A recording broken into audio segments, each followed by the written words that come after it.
Good day, I'm Samantha Allen and this is your JIS News for Thursday, April 25. Energy Minister Philip Paulwell indicated in Parliament Wednesday that the country was closer to lower electricity costs through the introduction of alternative energy sources. While making his contribution to the budget debate, Minister Paulwell said government would be initiating negotiations with 4 companies to advance a 360-megawatt project to generate cheaper electricity rates. After several stops and starts, today I can speak with greater certainty that a positive change is about to come to supply the electricity in Jamaica. Mr. Speaker, it is essential that we begin construction of new capacity this year.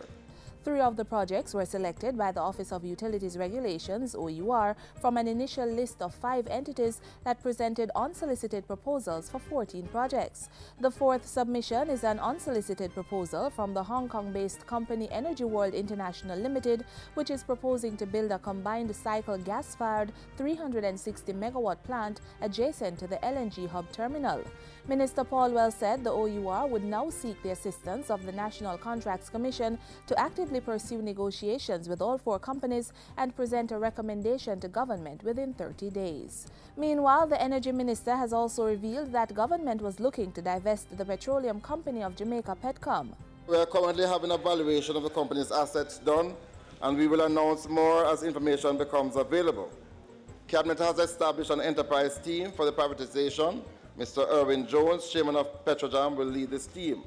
Minister Paulwell encouraged local investors to participate in the ownership of the company, which he said had been a strategic asset in the petroleum marketing sector in Jamaica and should remain a strong player in the market.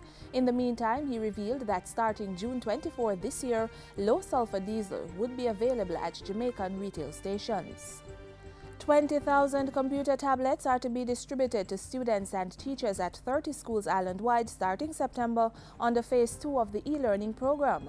The school's tablet aspect is to cost $850 million and will initially benefit 5 early childhood institutions, 10 primary, 5 junior high, and 10 high schools. Technology Minister Philip Paulwell said the schools were among those the Education Ministry said were underperforming academically. Minister Paulwell said this would change the traditional approach to education in Jamaica. These tablets will be Wi-Fi and 3G enabled and will come preloaded with approved age-appropriate games and apps. The Ministry of Education prescribed the text and all the software required for students up to grade 12 to complete their school-based assessments.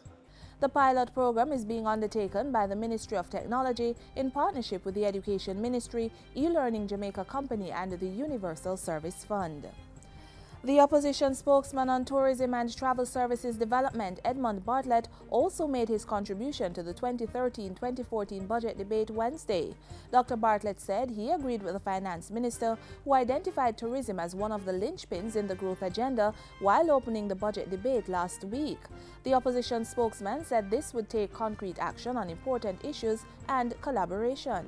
It is incumbent on us, government and opposition alike, to collaborate among tourism partners, to work together to unleash the grandeur that is associated with Jamaican people and the attractions our beautiful island boasts.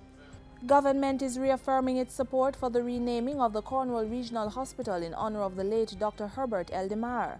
In a statement made at the JIS think tank on Wednesday, Health Minister Dr. Fenton Ferguson said the work and worth of the former Member of Parliament and former Minister of Health was deserving of such an honor.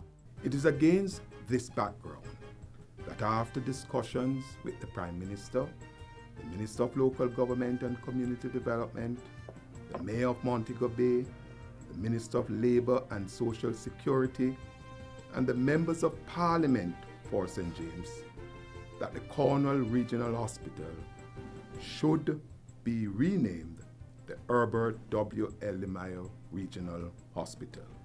Dr. Ferguson added that he would be having discussions with the ELDEMIRE family as any decision to move forward will be subject to their willingness. And finally, the government of Ecuador is moving to establish an embassy in Kingston, which should serve to further strengthen diplomatic relations with Jamaica. Foreign Affairs and Foreign Trade Minister Senator A.J. Nicholson made the announcement at the weekly luncheon of the St. Andrew Rotary Club on Tuesday.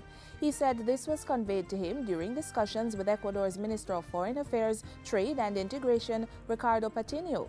While not giving a timeline for the opening of the embassy, the minister was optimistic that this would take place soon. Currently, Ecuador has an honorary consul posted in Jamaica. And that's it for JIS News today. I'm Samantha Allen. Thanks for watching.